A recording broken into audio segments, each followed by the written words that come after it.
Така че моля за по-кратки отговори. Най-напред да се представите. Петранка Александрова.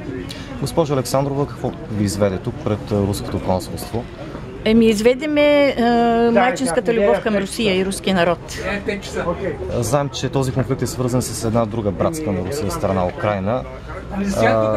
Оспорвате ли нейното право на европейско или на проруско развитие в зависимост от това, каквото реши целия Тя народ? сама трябва да определи, обаче ако разреши на натовските бази да се настанят в Украйна, Путин няма да позволи това нещо.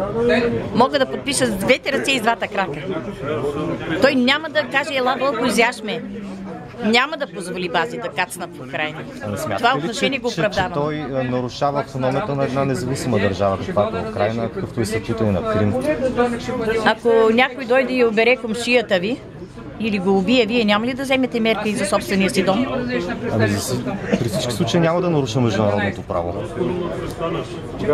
Всеки сам за себе си решава, но аз съм и с Русия, и с Украйна, защото имаме лични приятели в Украйна, бесарабски българи и така нататък. Това е дълга история. Благодаря ви много. И Русия, и Украйна.